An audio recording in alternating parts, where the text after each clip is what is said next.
सद्बुद्धि, सन्मार्ग और कार्य का संकल्प देना, अडिग रहे विश्वास तुम पर, ऐसा अंतः कर देना, मेरे हृदय में आने में तुम्हें कोई संकोच न हो। हे गुरुदेव, मुझे नज़रों से दूर कभी न होने देना। हे गुरुदेव, मुझे नज़रों से दूर कभी न होने देना। नमस्कार। गायत्री चिंतन धारा के इस सतत प्रवाह में आप सभी का स्वागत है। मित्रों, एक छोटी सी लेकिन अति महत्वपूर्ण बात है जिसका हमें भान नहीं होता। मतलब हम जिसके बारे में सोचते ही नहीं हैं, और वो ये कि हम अपने आप को क्या समझते हैं। हम अपने आप को क्या समझते हैं, अपने बारे में हमारी स्वतः की धारणा, या हम अपने बारे में स्वतः क्या मान्यता रखते हैं कि मैं कौन हूँ। यदि मैं अपने आप को एक मजदूर, एक टैक्सी वाला, एक शराबी, एक साधक, इस तरह का समझता हूँ, मानता हूँ, तो ये बात आपको हर पल मेरे व्यक्तित्व से दिखाई देगी कि हाँ, ये टैक्सी वाला है। मेरी बॉडी लैंग्वेज, मेरा बोलना सब वैसी हो जाएगा। अगर मैं शराबी हूँ तो मेरा बोलना और चलना सब वैसी हो जाएगा। तो हम अपने आप को जैसा समझना शुरू कर देते हैं वैसा हमारा बॉडी लैंग्वेज हो जाती है। गुरुदेव भी यही कहते हैं कि व्यक्ति के विचार ही व्यक्ति को बनाते हैं। क्यों व्यक्ति के विचार व्यक्ति को बनाते हैं? यदि मैं ये समझता हूँ कि खाना बनाना मेरा काम नहीं है, तो मैं उधर कभी ध्यान भी नहीं दूंगा, तो उसके बारे में मुझको कुछ पता भी नहीं चलेगा। यदि मैं ये धारणा बनाकर बैठा हूँ कि हर व्यक्ति को अपनी ज़रूरत के अनुसार अपना हर काम करते बनना चाहिए, तो मुझे भी खाना पसंद है तो मुझको खाना बनाना भी आना चाहिए। जैसा हम सोचेंगे, जैसी मान्यता रहेगी, वही दरअसल क्या है, हम सब एक भ्रम में जी रहे हैं। एक भ्रम में जी रहे हैं, और ये भ्रम पैदा किया गया है। ये भ्रम पैदा किया गया। कुछ तो समाज में रहते हैं तो समाज के चाल चलन, बोलना चालना, है ना, रीति रिवाज, उसके आधार पर भी भ्रम बनते हैं, अंधविश्वास बनते हैं। लेकिन कुछ भ्रम, अधिकांश भ्रम कहना चाहिए, आजकल आर्टिफिशियल हैं, बनाए गए हैं। आज हम यही देखने का प्रयास करेंगे कि क्या व्यक्ति स्वतः ही अपनी प्रतिभा को कुंठित कर रहा है। हम अपनी प्रतिभा को खुद ही, अपनी संभावनाओं के द्वार हम स्वतः बंद कर रहे हैं। क्या हम बहुत कुछ कर सकते हैं लेकिन हमारे से नहीं हो पा रहा है, तो इसके लिए कहीं हम खुद तो कारण नहीं हैं। यानी हम विभिन्न क्षेत्रों में स्वतंत्र रूप से काम कर सकते थे, पर ये मुझे नहीं आता, ये मेरा काम नहीं है, हम लोग ऐसा नहीं करते, हमारे यहाँ ऐसा नहीं होता। तो बहुत सारे भ्रम, बहुत सारी मिथ्या धारणाएं बना कर रखते हैं। तो आज अपन इसी पर चर्चा करेंगे और इस भ्रम को तोड़ने का प्रयास करेंगे। क्योंकि मानव जीवन बहुत दुर्लभ है। वो कहते हैं ना, देव दुर्लभ मनुष्य तन।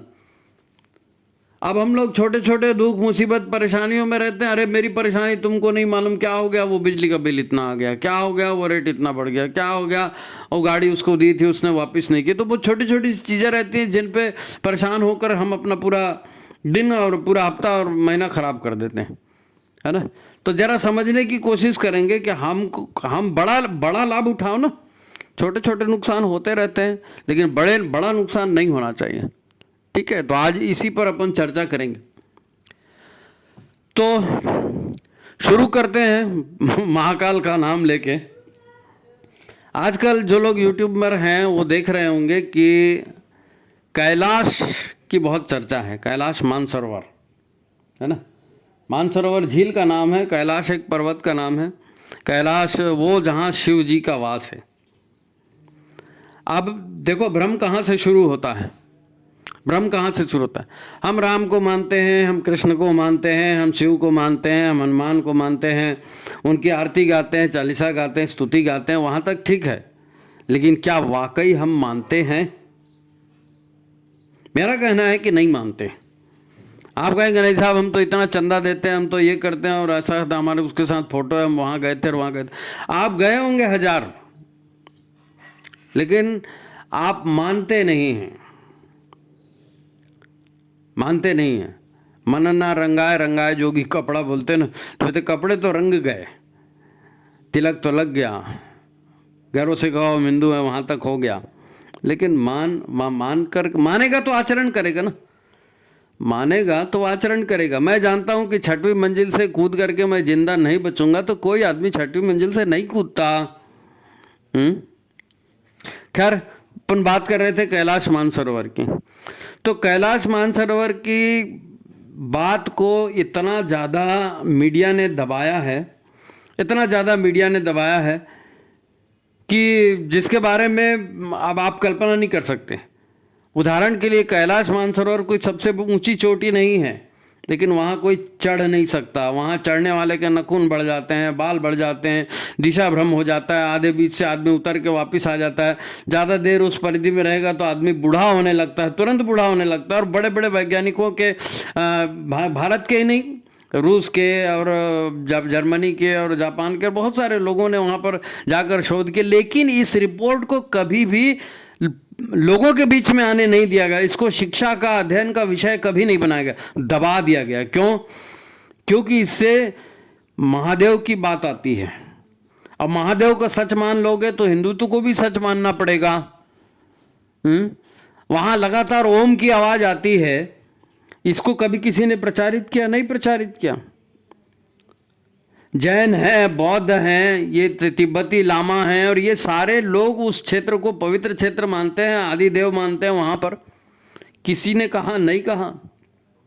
उनको एकता के सूत्र नहीं चाहिए, उनको बिखराव का सूत्र चाहिए। लोग बटेंगे तो कटेंगे, जितना बटेंगे उतना।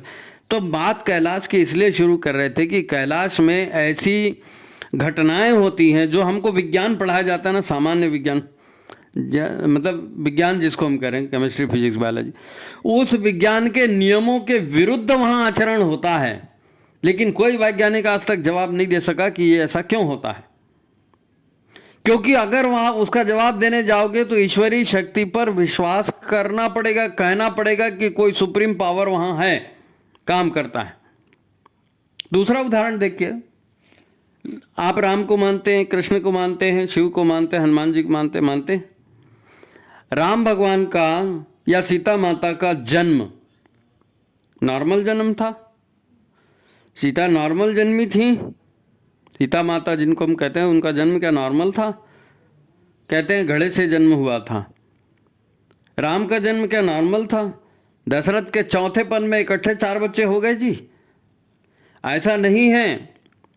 राम त्रेता युग के अवतारी पुरुष हैं, देवासुर संग्राम के महायोद्धा, महारथी या अग्रणी या नेतृत्वकर्ता, जो भी आप बोलो। रावण जैसे आसुरी सभ्यता का जो नेतृत्व करने वाला था, उसके अत्याचार से धरती को मुक्त करने के लिए वो भी एक विश्व युद्ध था। आप ऐसा मत सोचो कि अयोध्या से गए और लंका में लड़ाई कर दी और मार पीट के वापिस आ गए ना, वो भी एक विश्व युद्ध था। अमेरिका तक में वो युद्ध लड़ा गया था। देखो, राम का जन्म, सीता का जन्म कैसे हुआ? राम सीता का जन्म कैसे हुआ? ऋषियों ने योगदान दिया, ऋषियों की प्लानिंग से हुआ, देवताओं की प्लानिंग से हुआ। देवता इस धरती का, मनुष्य का, मनुष्यता का, मनुष्यता के सुख दुख का, जो अच्छे काम करते हैं उनका ध्यान रखते हैं। देवता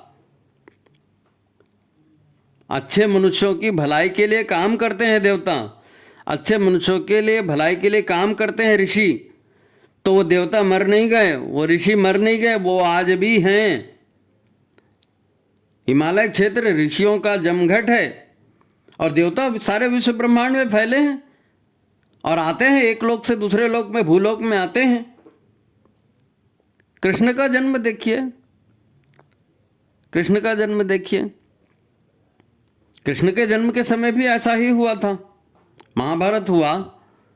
एक तो लोगों को संगठन की ताकत उन्होंने बताई कि कैसे संगठन किया जाता है और बड़ी बड़ी ताकतों से कैसे लगे, वो मानव शिक्षा का एक भाग है। लेकिन सवाल यह, हम बात कर रहे हैं कि मनुष्य भ्रम में जी रहा है, तो किस बात का भ्रम?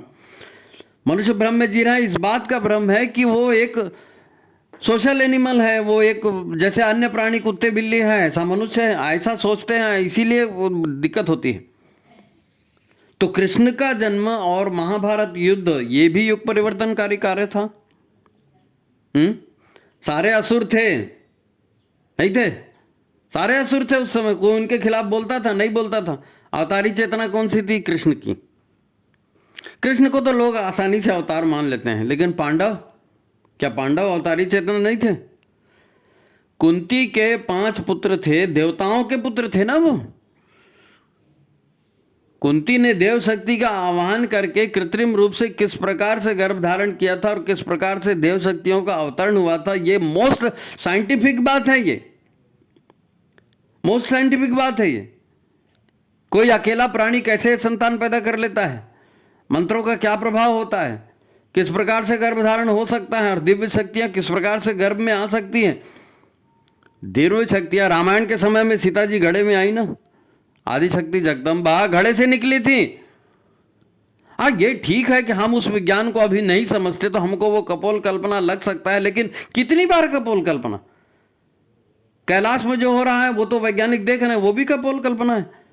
राम का जन्म है, सारी दुनिया में वो चीज चली, वो भी कपोल कल्पना है। कृष्ण का जन्म हुआ, अर्जुन, भीम, नकुल, सहदेव, सारे देवपुत्र, वो भी कपोल कल्पना है। आज अगर हम ये कह रहे हैं युग परिवर्तन हो रहा है, युग निर्माण के कार्य हो रहे हैं, और यहाँ पर देव शक्तियाँ आसुरी शक्तियों का जो है संघर्ष हो रहा है, ये भी कपोल कल्पना है। कपोल कल्पना वो नहीं है। कपोल कल्पना वो है जिसको हम लेकर अपने दिमाग में बैठे हैं। हम अपने दिमाग में लेकर के बैठे हैं, हमको बताया गया कि भैया ऐसा ऐसा करना है, मनुष्य ऐसा है, ऐसा करोगे तो ऐसा होगा, ऐसा करोगे तो ऐसा होगा। हम उसको रट्टा मार के बैठे हैं, हम वही काम करते हैं, वही काम करते हैं। आज अगर हम इस बात को मानते हैं, पंडित श्री राम शर्मा हम आचार्य हमारे गुरु हैं, उन्होंने कहा युग परिवर्तन हो रहा है, 21वीं सदी उज्जवल भविष्य, कहा ना। हमारे दिमाग में वो बात बैठी क्या? उन्होंने हमको जो सूत्र दिए, हम किसी भी से बात कर लीजिए, सब लोग यही कहते हैं कि भैया जितना भी है सबको नॉलेज है, लेकिन सब बोलते हैं करता कोई नहीं है। तो करता कोई नहीं वो इसीलिए नहीं करता कि भ्रम में जी रहे हैं, विश्वास नहीं है उनके ऊपर विश्वास नहीं है। साक्षात माँ भगवती हमारे बीच में आई, साक्षात अवतारी चेतना हमारे बीच में, अभी मनुष्य शरीर धर करके आए। अब वो धोती पहनते थे, वो साड़ी पहनते थे, वो काम करते थे, तो तुम उस समय भी अगर राम और कृष्ण के जमाने में आते तो यही होता। अभी मैं कोई न्यूज़ सुन रहा था, तो उस न्यूज़ में उन्होंने कोई वो बहसबाजी नहीं चलती संसद में, उधर टीवी पे, समाचार पे, जनरली मैं सुनता नहीं, लेकिन उस दिन सुन रहा था। तो वो जो बंदा था वो कह रहा था कि सभा हो रही थी और सभा में शिशुपाल जो है कृष्ण को गाली पे गाली दिए जा रहे थे, कृष्ण को गाली पे गाली दिए जा रहे थे। तो कृष्ण ने जो है शिशुपाल को कुछ नहीं कहा, गाली देने दिया। तो वो शिशुपाल की तुलना पाकिस्तान से कर रहे थे कि पाकिस्तान हरामखोरी करते रहता है, हरामखोरी करते रहता है, आतंकवादी भेजते रहता है हमारे यहाँ, भारत में दंगे कराते रहता है और ये सब कराते रहता है। तो 100 गलतियाँ शिशुपाल की कृष्ण ने माफ़ की थी, तो भारत भी 100 गलतियाँ माफ़ कर रहा है पाकिस्तान की। जिस दिन भारत चाहेगा उस दिन वो पीओके तो क्या, बलूचिस्तान तो क्या, सिंध तो क्या, सब निपट जाएगा, सब निपट जाएगा। तो जो पहले हो चुका है, जो गुरुदेव ने कहा है युग परिवर्तन हो रहा है, और उन्होंने साफ साफ जिस बात के लिए इशारा किया है कि मनुष्य एक ऐसा प्राणी है, मनुष्य तन एक ऐसी व्यवस्था है, मनुष्य का तन एक ऐसी व्यवस्था है कि जो देवताओं के लिए भी दुर्लभ है। अब देवताओं ने मिलकर के राम का अवतार कराया, माँ सीता का अवतार कराया, या पांडवों का अवतार कराया, उन देवताओं के लिए भी मनुष्य जन्म दुर्लभ है। जरा कल्पना करके देखो कि कितनी बड़ी बात है। और हम इसी बात में उलझे हैं कि उसने मेरा 250 रुपये लिया था और 1.5 लाख लिया था और अभी तक दिया नहीं, और उसने मेरे खेत के ऊपर ये कर दिया, और उसने मेरी गाड़ी ये कर दी, उस दिन उसने मेरे को ऐसा ऐसा लोगों के बीच में बोल दिया। हम जिंदगी उसी लड़ने झगड़ने में ख़त्म कर दी। घर में आते हैं, थाली पटक देते हैं, नमक ज़्यादा हो गया, मिर्ची ज़्यादा हो गया, फलाना ज़्यादा हो गया, और पता नहीं अपने आप को शरीर मान करके जीते हैं और शरीर का प्रदर्शन करते हैं, और सारा समय उसी में निकल जाता है, सारा समय निकल जाता है। जबकि किसी भी डॉक्टर से पूछो तो सब यही बताएंगे कि भैया ये हार्मोनिक चेंज का परिणाम है, खुशी के अपने हार्मोन हैं, दुख के अपने हार्मोन है, सैडनेस के अपने हार्मोन है, सेक्स के अपने हार्मोन है। ये सब हार्मोन हार्मोन का खेल है और हमारा पुतला उसी आधार पर काम करता है, उसी आधार पर काम करता है। हमने भूमि का जो शुरुआत में अपन ने क्या कहा कि मनुष्य अपने आप को क्या समझता है, जो अपने आप को समझता है उसी हिसाब से तो काम करता है ना। अब किसी को भ्रम है कि जी जी नहीं साहब, मैं तो एक ठेले वाला हूँ और मैं ठेला ही चलाता हूँ, तो हमारे बच्चे ऐसा नहीं कर सकते या उतना ये नहीं कर सकते, आगे नहीं जा सकते हैं? वो मैं पढ़ रहा था, हार्दिक पांड्या और कुणाल पांड्या, वो आजकल बहुत नाम चल रहा है ना, क्रिकेट के खिलाड़ी हैं हार्दिक पांड्या, कुणाल पांड्या। इनको क्रिकेट खेलना था। असंभव बात मैं बता रहा हूँ, गरीब घर के थे और पैसा को बिल्कुल भी नहीं था इनके पास में। मुंबई में आए कि मुंबई में क्रिकेट खेलेंगे तो हमारा इंटरनेशनल फेम बनेगा। आज बड़े बड़े पैसे वाले लोग बड़े बड़े एकेडमी में जाते हैं, गावस्कर का बच्चा और इसका बच्चा और उसका, बड़े बड़े खिलाड़ी, लेकिन उनको चांस मिलता है क्या? नहीं मिलता है। धोनी को चांस मिल गया, गंभीर को चांस मिल गया, तो इन सब को चांस मिल गया। कुणाल पांड्या की मैं बता रहा था तो कि वो बंदा 3 साल क्रिकेट की प्रैक्टिस किया उसने और 3 साल वो मैगी नूडल खा के जिंदा रहा। वो पैसा ही नहीं था, 2 रुपये में खाना बनेगा, चटाक से मिलेगा, खाओ। तो वो नूडल का पैकेट लिए उबाल के खा गए, नूडल का पैकेट लिए उबाल के 3 साल तक तपस्या करी, आज इंटरनेशनल फेम, करोड़ों का स्वामी है वो। नहीं तो आप सोच रहे मैं तो गरीब का आदमी हूँ जी, मेरे से तो नहीं बनेगा जी, मैं तो नहीं कर सकता जी, और वैसे ही सोचेंगे तो क्या बनेगा, क्या बनेगा। और ये तो भौतिक जीवन की बात हुई। मैं अब थोड़ा सा आध्यात्मिक टच में आए ना, आध्यात्मिक टच में आकर के देखें क्या है। मैं आपको एक छोटी सी बात बताता हूँ। आपको दुख होता है, तकलीफ होती है, तो भगवान को लोग पुकारते हैं कि भैया भगवान ये तकलीफ हो गया और हमारी तकलीफ दूर करो। और जो भक्त होता है वो अपनी तकलीफ दूर करने के लिए भगवान को नहीं कहता, हम कहते हैं। और कहने से क्या होगा? तो रामकृष्ण परमहंस की बात सुनिए। उनको कैंसर हो गया और वो माँ काली से बात करते थे। कितने लोगों ने उनसे कहा कि तुम माता से कहते क्यों नहीं, तुम्हारी बीमारी को ठीक कर देंगे। उन्होंने कहा नहीं कहेंगे, और नहीं कहते, और नहीं कहना भी चाहिए। क्यों कहना चाहिए? क्योंकि ये शरीर का भोग है। हम जब मानव शरीर धारण करके आए हैं तो मानव शरीर और अन्य प्राणियों के शरीर में क्या फर्क है? बोलना आसान है कि वो जो है वो भोग योनि है और ये कर्म योनि है। अरे भैया ये भी भोग योनि है, और उनके लिए भोग योनि है जिन्होंने गुरु नहीं बनाया। मनुष्य जन्म उनके लिए भोग योनि है। सब भोग ही तो रहे हैं, दारू पी करके और दंगे करके और फैशनबाजी करके और गुंडागर्दी करके भोग योनि है, कर रहे हैं, भोग रहे हैं। दूसरा जन्म तो द्विज बनने के बाद होता है। गुरु बनते हैं, गुरु बनाते हैं, गुरु दीक्षा लेते हैं, तब दूसरा जन्म होता है। वो दूसरा जन्म वो कर्म योनि है, बाकी तो भोग ही योनि है। जितना बिना गुरु के घूम तो भोग योनि में ही घूम रहे हैं बाबा। इसलिए क्या होता है, जब आपको दुख हुई, जब आपको तकलीफ हुआ, तो जो साधक है वो क्या समझेगा? साधक ये समझेगा कि हे भगवान जितने कष्ट देना है दे लीजिए, आ जाने दीजिए, क्योंकि ये कष्ट आ रहे हैं हमारे कर्म के परिणामों से। मेरे पास जो डिपॉजिट है नकारात्मक ऊर्जाओं का, सकारात्मक ऊर्जाओं का, तो नकारात्मक ऊर्जाएं मुझको दुख दे के जाती हैं और सकारात्मक ऊर्जाएं मुझको सहयोग और प्रसन्नता देकर जाती हैं। तो अगर दुख भोग रहे हैं इसका मतलब यह नकारात्मक ऊर्जाएं खत्म हो रही हैं। बात को समझिए, मैंने क्या कहा। यदि आपके जीवन में दुख है, बीमारी है, रोग है, कष्ट है, आप इलाज कराना है, आपका फर्ज है, आप इलाज कराइए। लेकिन सब इलाज करा रहे हैं, उसके बावजूद भी अगर आपके दुख तकलीफ दूर नहीं हो रही है, तो आपको ये समझने में क्या दिक्कत है कि आपके भीतर की नकारात्मक ऊर्जा वो निकल रही है दुख और कष्टों के रूप में। तो वो मवाद है, उसको निकल जाने दो, घाव अच्छा हो जाएगा। ये भी तो एक विचार हो सकता है। तो ऐसा विचार क्यों नहीं करते हम? ऐसा विचार इसलिए नहीं करते कि अध्यात्म को भाषण देने की चीज मान कर रखा, जीवन में उतारने की चीज नहीं माना। जीवन में उतारने की चीज नहीं माना। भाई आपको जो ज्ञान मिला हुआ है और आपको जो शरीर मिला हुआ है, तो उस ज्ञान और शरीर का कोई संतुलन बनना चाहिए ना। वो ज्ञान व्यवहार में उतरना चाहिए। शरीर से अगर वो ज्ञान व्यवहार में नहीं उतर रहा है तो उस ज्ञान की क्या कीमत है? कोई कीमत नहीं। कौड़ी का ज्ञान हो, कौड़ी का ज्ञान है भी। अनिवार्य जीवन, आगामी जीवन की अनिवार्य शर्त क्या है? सद्बुद्धि, सन्मार्ग और कार्य का संकल्प। भाई सद्बुद्धि तो चाहिए, सद्बुद्धि आएगी तो सन्मार्ग आएगा, सन्मार्ग आएगा और आप समझ पाएंगे कि ये काम होना चाहिए तो आप करेंगे। अभी हमारा काम किस में चलता है? हमको तो यही नहीं मालूम कि मन, बुद्धि और प्रज्ञा में क्या फर्क है। मन, बुद्धि और प्रज्ञा में क्या फर्क है? हमारे साथ पति ने दुर्व्यवहार किया, पत्नी ने दुर्व्यवहार किया, पड़ोसी ने दुर्व्यवहार किया, ऑफिस के साहब ने दुर्व्यवहार किया, रिक्शे वाले ने, ऑटो वाले ने, किसी ने भी दुर्व्यवहार किया, हमको पीड़ा हुई तो हमको समीक्षा भी तो करनी पड़ेगी, कहीं मेरी गलती तो नहीं है।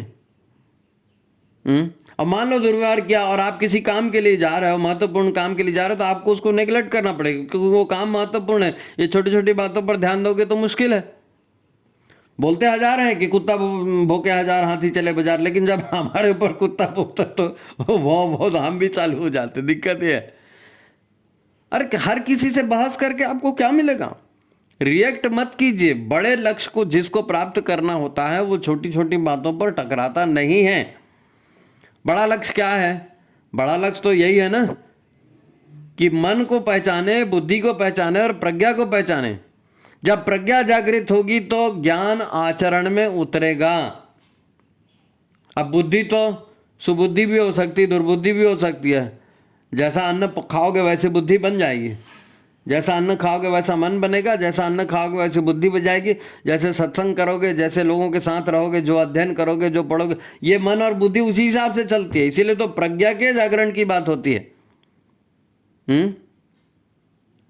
उस प्राण स्वरूप, दुख नाशक, सुख स्वरूप श्रेष्ठ परमात्मा को हम अपने अंतःकरण में धारण करें और वो परमात्मा हमारी बुद्धि को सन्मार्ग में प्रेरित करे। तो जो सन्मार्ग में प्रेरित हुई बुद्धि है वह प्रज्ञा है। हम प्रज्ञा को समझ रहे हैं क्या? हम जानते तो हैं कि कैलाश में शिव का वास है, हम जानते तो हैं कि अवतारी चेतना है, हम जानते तो हैं कि ऋषि जो हैं ये भूमंडल की मानवता के व्यवहार को तय करते हैं, देव शक्तियाँ सज्जनों का उद्धार करती हैं, दुष्टों का संहार करती हैं। हम मानते हैं, हमारी बुद्धि मानती है, लेकिन हम भीतर से मानते हैं क्या? नहीं मानते हैं। यही तो भ्रम है हमारा, यही भ्रम है। गुरुदेव ने कहा कि मैं वही सच्चिदानंद स्वरूप हूँ, मैं वही परम तत्व हूँ, भटका हुआ देवता का मंदिर बनाया, मैं क्या हूँ का पुस्तक लिखा, सारी बात वहीं आके अटकती है।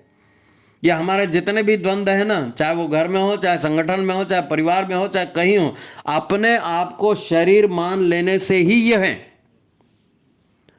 आप इसका उदाहरण देखो ना, इसका उदाहरण देखो, है ना भाई। हमारा खान पान, हमने अपना खान पान खराब कर लिया, हमने अपनी शिक्षा खराब कर ली, हमने अपने परिवार व्यवस्था खराब कर ली, हैं, हमने केमिकल खाना शुरू कर दिया, हमने रिफाइंड तेल खाना शुरू कर दिया, तो हमारी पूरी जिंदगी बर्बाद हो गई। उसी से तो सारा बीमारियां वहीं से तो चालू हुई हैं जी। रिफाइंड तेल, आयोडाइज नमक, बेकरी आइटम, और फिर मेहनत नहीं करना, यहीं से तो चालू हुआ ना। हम अपने व्यवहार को देखें और प्रज्ञा के अनुसार, पवित्र बुद्धि के अनुसार उस तरह का आचरण करें। भाई हमारे पूर्वज जो थे वो बेवकूफ़ थे क्या? अपना घर छोड़ करके, राजपाट छोड़ करके, भाई महावीर, गौतम बुद्ध और राजा जनक, और ये बड़े बड़े राजा थे और ये तपस्वी थे और ये साधक थे। ये तो अब राजपाट छोड़ करके, भर्तृहरि राजपाट छोड़ करके जंगल चले गए। क्यों चले गए? अपना नुकसान कराने के लिए, कि सुसाइडल टेंडेंसी हो गई थी, अपने आप को खत्म करना था इसलिए गए? जी नहीं, प्रज्ञा जागृत हुई इसलिए हुआ, प्रज्ञा जागृत हुई इसीलिए हुआ। उनको समझ में आया कि जब हम देंगे तो हमको मिलेगा। गुरुदेव ने कहा बो और काटो, अगर आपको काटना है, फसल अच्छी चाहिए तो बोना भी तो पड़ेगा। तो विद्वान जंगल में गए, अपने आप को जाना।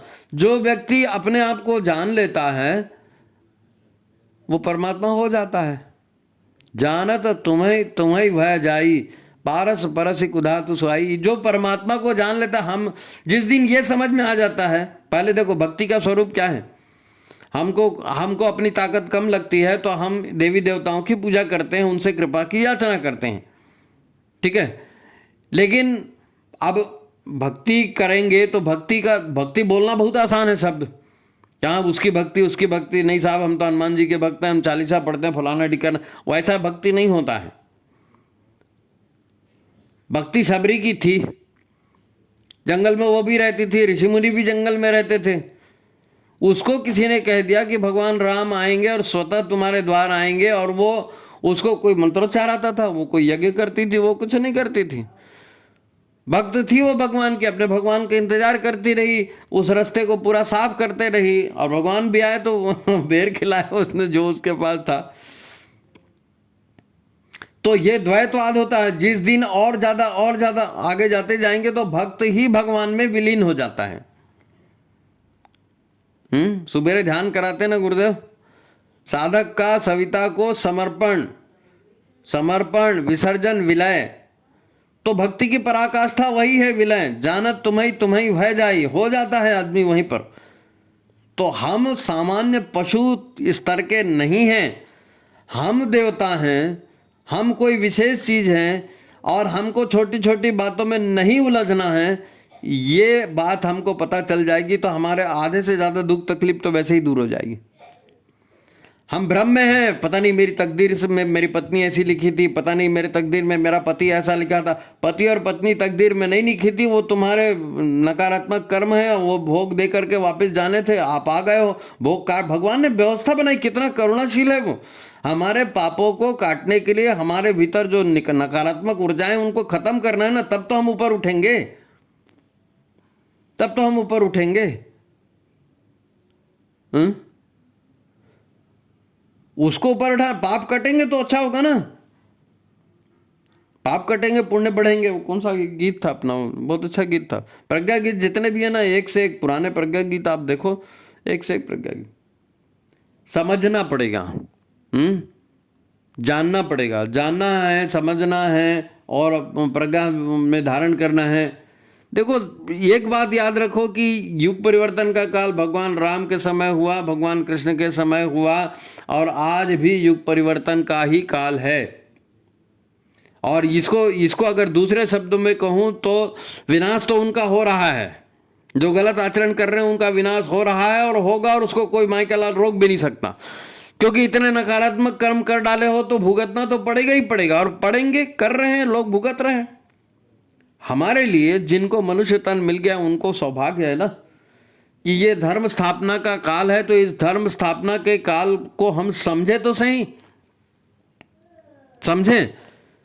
अमेरिका में राम जी के भजन हो रहे हैं, अफ्रीका में राम जी के भजन हो रहे हैं, वो निग्रो लोग और वो लोग यज्ञ कर रहे हैं, वो लोग पुरोहित बने हुए हैं। आंधी चल रही है दुनिया में, आंधी, वैदिक धर्म की, सनातन धर्म की आंधी चल रही है। ये ऐसी नहीं चल रही है, ऐसी नहीं चल रही है। आप देखो तो सही, आप देखना ही नहीं चाहते, आपका ध्यान इसी बात पर जाता है कि यार मेरी तनख्वाह कैसे पूरेगी और मेरा पैसा कैसे पूरेगा, और उसने मेरी इंसल्ट कर दी और मेरे को तो ये बीमारी हो गई, वो बीमारी हो गई, और जा रहे हैं पैसा उड़ा रहे हैं। अरे बीमारी तुमको इसलिए पैदा हो रही कि शरीर भोग के लिए नहीं मिला था और तुम लगातार उस पर भोग पे भोग किए जा रहे हो। तुमको यही नहीं मालूम कि ये रिफाइंड तेल से क्या होने वाला है, या आयोडाइज नमक से क्या होने वाला है, और या तुम्हारा एजिनोमेटो खा रहे हैं और दुनिया का भर का फास्ट फूड खा रहे हैं, और 2 मिनट में ये सब भोगने के लिए शरीर थोड़ी मिला था, भोगने के लिए मिला तो भोगो। खा खा कर बीमार होंगे और डॉक्टर के पास जाके बोलेंगे डॉक्टर साहब हम खाएं क्या खा के ही तो बीमार हुए थे। विश्वास करो कि तुम एक पवित्र आत्मा हो। लोग तुमको यही कहेंगे कि माँ बाप के मनोरंजन का परिणाम हो, तो ऐसा मत मानो, ऐसा मत मानो। आपको मानना पड़ेगा कि मनुष्य तन देव दुर्लभ है, सौभाग्य से मिला है। विश्वास जानते सब है, विश्वास कोई नहीं करता ना, मानता कोई नहीं, इसीलिए तो छोटी छोटी बातों में झगड़ा करते रहते हैं। अब धर्म भी ऐसे ही प्रचलित है ना, लोग नहीं खुदा से डरो, परमात्मा से डरो। अब परमात्मा से और खुदा से क्यों डरो? परमात्मा और खुदा से क्यों डरो? परमात्मा तो हमारा पिता है, हमारी माँ है, तो उससे प्रेम करेंगे कि उससे डरेंगे? प्रेम करेंगे। ईश्वर से प्रेम करना होता है। इसको क्या बोलते मालूम? ये जितने भी पश्चिमी धर्म है ना, ये सब इसको कहते हैं one life syndrome. One life syndrome. ये लोग यही मान करके चलते हैं कि अस्पताल में जन्म हुआ, मरघट में मर जाओगे, यही जन्म है, जो भोगना है भोग लो। स्त्री बन के भोग लो, पुरुष बन के भोग लो, नपुंसक बन के भोग लो, दवाई खा के भोग लो। वो मैं देख रहा था किसी दिन, आप दूसरे वीडियो में आपको बताऊंगा, अमेरिका में नशा कर कर के लोग जो है ना, वो एक कोई तो भी शब्द है, वो नशे में ही रहते हैं 24 घंटे। क्या तो नाम है उसका, जीवित भूत प्रेत टाइप का वो नाम है, नाम याद नहीं आ रहा मेरे को। तो नशे में आप जिंदगी बर्बाद कर रहे हो, लड़ झगड़ के जिंदगी बर्बाद कर रहे हो। हम जो हमने शुरुआत में क्या कहा आपको, जीवन अपने शरीर और अपने ज्ञान में संतुलन बनाओ। यदि आपके पास ज्ञान है तो उसको आजमाओ, और वो सत्य निकलता है तो वो प्रज्ञावान बनो। सत्य भाई, कोई भी किताब पर कैसे भरोसा कर लोगे, प्रैक्टिकली उसको आजमा करके देखो। तो वन लाइफ सिंड्रोम से बाहर आओ और स्वीकार करो कि ये दुनिया, देखो एक कथा बताकर मैं कहानी खत्म करता हूं। किसी ने आइंस्टाइन से पूछा, आइंस्टाइन बहुत बड़े वैज्ञानिक थे, अल्बर्ट आइंस्टाइन को कौन नहीं जानता। वो ऐसा बताते हैं कि दुनिया का आज तक का सबसे बड़ा वैज्ञानिक वो रहा है। तो ये जैसे आज जो लोग भटकाते हैं ना कि कहाँ आत्मा जी, कहाँ परमात्मा जी, तुम भी तो अंधविश्वास में हो, तो ऐसे ही ये प्रचार करने वाले कोई कम्युनिस्ट और समाजवादी और ऐसे रहे होंगे। तो वो गए वहाँ पर अल्बर्ट आइंस्टाइन के पास, और अल्बर्ट आइंस्टाइन ईश्वर को मानते थे। तो उन्होंने अल्बर्ट आइंस्टाइन से पूछा कि क्या तुम ईश्वर को मानते हो? उन्होंने कहा हाँ, ईश्वर को मानता हूँ। तो बोले ईश्वर को मानता हूँ, आप इतने पढ़े लिखे वैज्ञानिक हो और आपके नाम से विज्ञान चलता है, और आप जैसा आदमी अगर बोलता है ये पोंगापंथी वाली बात कि भाई मैं ईश्वर को मानता हूँ, तो फिर सारी दुनिया का क्या होगा? तो बोले नहीं, ईश्वर है इसलिए मैं मानता हूं। तो उन्होंने कहा ईश्वर है तो हमको दिखाओ। अब ये तो सब लोग बोलते हैं कहाँ है भगवान, मेरे को दिखाओ। तो वो जो कम्युनिस्ट था, समाजवादी था, उसने कह दिया अल्बर्ट आइंस्टाइन को कि हाँ ठीक है, कहाँ है ईश्वर, हमको दिखाओ। तो उन्होंने कहा ठीक है, तुम अगले हफ्ते मेरे पास आना, मैं तुमको दिखा दूंगा, तुमको भी समझ में आ जाएगा। तो एक हफ्ते बाद वो बंदा गया अल्बर्ट आइंस्टाइन। तो अल्बर्ट आइंस्टाइन के पास गया, घंटी उंटी बजाया होगा, दरवाज़ा खुला, बातचीत हुई ना, हाँ तुम आए थे, तुमको भगवान दिखाना था ना, हाँ चलो। तो अल्बर्ट आइंस्टाइन उनको अपने लैब के उसमें ले गए, एक जगह में लैब उनका जहाँ वो प्रयोग करते थे। तो वहाँ उन्होंने सौर मंडल का एक मॉडल बनाकर रखा था कि भाई ये सूर्य है, ये गति कर रहा है, और इसके चारों ओर ये नवग्रह गति कर रहे हैं, और ये मॉडल था, ये उसको दिखाया। तो वो मॉडल देखा, तो उसने जो प्रश्न करता आया था, उसने उस मॉडल को देखा तो देखता ही रह गया, क्योंकि वर्किंग मॉडल था, ग्रह भी घूम रहे थे, वो भी घूम रहे थे, तो वर्किंग मॉडल था, तो उसको देख करके बड़ा अच्छा लगा। तो उसने कहा कि किसने बनाया इसको? आइंस्टाइन से पूछा कि किसने बनाया इसको, बहुत अच्छा बनाया है, तो एकदम ओरिजिनल लग रहा है। तो उसने कहा कि किसने बनाया? अपने आप बन गया। तो उसने कहा अपने आप कैसे बन गया, किसी ने तो बनाया होगा। बोले नहीं, अपने आप बन गया। अब वो बार बार पूछ रहा है कि तुम सही बताओ किसने बनाया, तुमने बनाया क्या, कोई कारपेंटर बुलाया क्या, कोई इलेक्ट्रिशियन बुलाया क्या, किसने बनाया, कैसे बनाया? वो बार बार आइंस्टाइन उसको ये बोले कि अपने आप बन गया। तो आखिर में वो कंझा गया और बोला कोई भी चीज अपने आप कैसे बन सकती है? तो अल्बर्ट आइंस्टाइन ने कहा तुम्हारे सवाल का जवाब मिल गया। ये दुनिया अपने आप कैसे बनेगी, ये प्राणी अपने आप कैसे बनेगा, ये मनुष्य अपने आप कैसे बनाएगा? किसी ने बनाया, इसलिए बना ना, तो कोई बनाने वाला होगा। तो यही तो मैं कह रहा हूं कि दुनिया को बनाने वाला, दुनिया को चलाने वाला सुप्रीम पावर कोई है। ग्रेविटेशनल फोर्स कहां से आया? आग में गर्मी कहां से आई? बर्फ में ठंडक कहां से आई? थूक रहे हो तो जमीन पे क्यों गिर रहा है? तो जितने भौतिक नियम है, इन नियमों को विधाता कहते हैं ना, विधि का विधान है, विधाता के नियम है ये। पहले तो कुछ भी नहीं था भाई, अणु परमाणु तो ऊर्जा के वाइब्रेशन है। तो एक सुप्रीम पावर है जिसको मतलब क्या कहते हैं उसको, चेतना। एक सुप्रीम चेतना है ना, कॉन्शियसनेस, और एक नेचर है। तो चेतना चेतना के मन की बात थी ना कि एको हम बहुश्यामी, चेतना का विचार था एको हम बहुश्यामी, तो उसके विचार के जो वाइब्रेशन थे, उसके विचार के जो वाइब्रेशन थे, वही तो ओमकार है, वही तो आदि शक्ति है। उसी से तो, वो विचारों की शक्ति से ही ब्रह्मांड बना है। तो इसीलिए तो कहा गया कि मनुष्य जैसा सोचेगा वैसा हो जाएगा, क्योंकि मनुष्य के अंदर वही ईश्वर काम कर रहा है, मनुष्य के अंदर वही ईश्वर काम कर रहा है।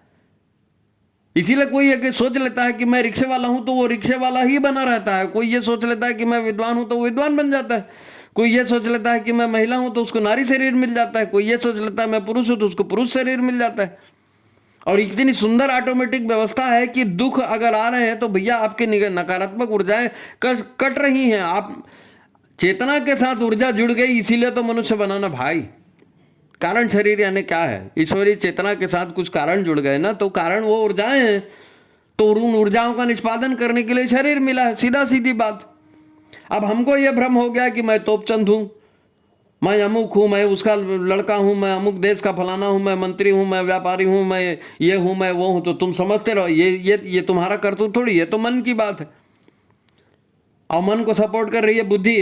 इसीलिए तो प्रज्ञा के जागरण की बात की है। प्रज्ञा का जागरण क्यों होना है, ये एपिसोड क्यों बना? इस एपिसोड को बनाने के लिए 5 दिन लग गए।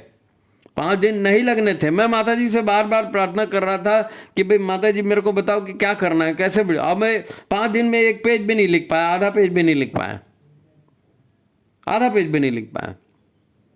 माता जी ने कहा कि भैया धर्म की स्थापना हो रही है और धर्म का युग आने वाला है, अध्यात्म विज्ञान का युग आने वाला है, तो जो पशुता का आचरण कर रहे हैं उनको करने दो, जो झगड़ा झंझट कर रहे हैं, दुख मुसीबत में रो रहे हैं, उनको मरने दो।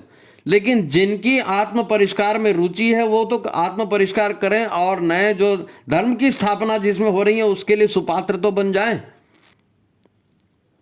उसके लिए सुपात्र बन जाए। क्योंकि भाई सतयुग की स्थापना हो रही है बोलो, या धर्म का काल आ रहा है वापस बोलो, या विश्वगुरु भारत बन रहा है, आप किसी भी शब्द का उच्चारण करिए। अच्छी व्यवस्था में अगर जीना है तो उस अच्छी व्यवस्था के लायक आपका आचरण भी तो होना चाहिए ना।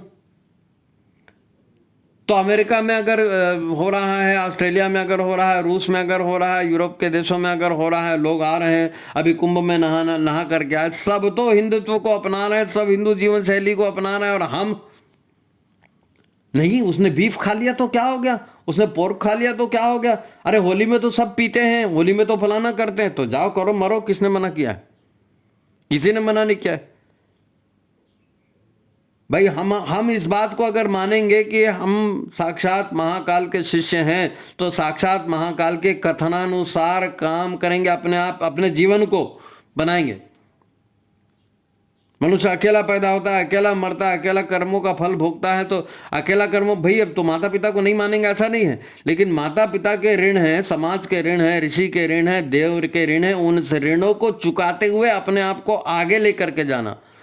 और ये तभी होगा जब हम अपने गुरु को पर ब्रह्मा परमात्मा मानेंगे, माता जी को साक्षात भगवती मानेंगे, और मानेंगे नहीं उसके अनुसार आचरण करेंगे, तब ना आगे जाएंगे, तब ना आगे जाएंगे।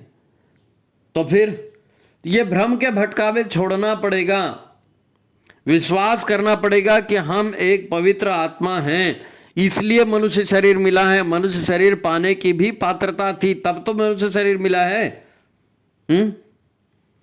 हवा का रुख आपको पहचानना पड़ेगा, हवा का रुख। आप ईश्वर से डरो मत, वो कहते हैं ना खुदा से डरो, खुदा से डरने की कोई जरूरत नहीं, ईश्वर से प्रेम करो और ईश्वर की व्यवस्था में उसके अनुसार चलो, और ये वन लाइफ सिंड्रोम से बाहर आओ, वन लाइफ सिंड्रोम से बाहर आओ। आत्मा अमर है, आपको उस आधार पर चलना पड़ेगा, और यह आत्मा परमात्मा से निकली है और इसको परमात्मा में ही मिलना है। जब गुरुदेव अपनी आत्मा के 5 वीरभद्र तैयार कर सकते हैं तो तुम वापस मिल भी तो सकते हो उसमें वापस। शिव के क्या बोलते हैं उसको, शिव जी के अंशावतार, विष्णु के अंशावतार, हनुमान जी के अंशावतार होते हैं ना। ये अंशावतार क्या है, उसकी चेतना उस शरीर में रहती है, तो वो चेतना फिर उस शरीर में विलय हो सकती है। तो हम भी ईश्वर के अंशावतार हैं, हम ईश्वर में वापस विलीन हो सकते हैं। नहीं तो इतना बड़ा सुयोग जो देवताओं को नहीं मिला वो किसको मिलेगा जी? जो देवताओं को भी नहीं मिला वो किसको मिलेगा? बात को समझना पड़ेगा। और ये मैं बार बार ये कह रहा हूँ कि भाई ये आखिरी चेतावनी मान करके चलिए। वंदनीय माता जी की जन्म शताब्दी हम मना रहे हैं, तो यदि हम इस काल के साक्षी हैं, इस समय के साक्षी हैं, तो साक्षी होना तभी सार्थक होगा जब उसके अनुकूल हम बन जाएंगे, है ना? आगामी दिनों के लिए अपने आप को तैयार करने का समय है ये। आखिरी लाइन बोल रहा हूं, आगामी दिनों के लिए अपने आप को तैयार करने का समय है। अपना रोना छोड़िए, शारीरिक कष्ट, मानसिक कष्टों का रोना छोड़िए। ना आप शरीर हो, ना आप मन हो, ठीक है? संयम और विवेक के आधार पर जो लोग जी सकेंगे वही भविष्य में जिएंगे। संयम और विवेक के आधार पर जो लोग जी सकेंगे वही भविष्य में जी सकेंगे। भविष्य बनने जा रहा है। आप सचेत हो जाइए। अपने प्रियजनों को, अपने दोस्तों को, अपने मित्रों को, अपने परिवारजनों को ये मैसेज भेजिए और उनको बताइए कि तुम एक शरीर नहीं हो, दिव्य चेतना हो। वो ये सारी गायत्री चिंतन धारा के वीडियो सबको सुनाओ। और भी युग निर्माण शांति कुंज के भी वीडियो हैं, गुरुदेव के वीडियो है, माता जी वीडियो। आप इन सबको देखो ना, इन सबको देखो जो सन्मार्ग पर ले जाने वाली चीज़ें हैं, युग परिवर्तन की काल की चीज़ें हैं। अब भटकावे में आएंगे तो फिर भटकना पड़ेगा, भटकावे में आएंगे तो भटकना पड़ेगा। सोशल मीडिया बढ़ गया तो खाली वो नग्नता दिखाने के लिए थोड़ी बढ़ा है, अच्छे विचार दिखाने के लिए भी बढ़ा है। कितने सारे चैनल, शांतिकुंज से कितने चैनल चल भाई, एक एक चीज़ के लिए एक एक चैनल चल रहा है। माँ की पाठशाला चल रही है, योग युवतियों के संस्कार की उसकी बात चल रही है, हर तरह का। तो जो जिसकी रुचि है आप देखो तो सही, जाओ तो सही, करो तो सही। अवसर सारे ला करके दे दिए हैं। सकल पदार्थ है जग माही, कर्महीन नर पावत नाही। तो अपने आप को शरीर मानकर जीना बंद कर दीजिए। यही आखिरी संदेश है। विवेक और संयम के आधार पर जिए, यही आखिरी संदेश है। आगामी दिनों में सुव्यवस्था बनने जा रही है, तो उसके लिए अपने आप को सुपात्र बना लीजिए। यही अंतिम संदेश है। इस संदेश के साथ आज की बात समाप्त। सभी को प्रणाम, नमस्कार। ज़्यादा से ज़्यादा लाइक करिए, शेयर करिए, लोगों के पास भेजिए भाई, है ना? ठीक है।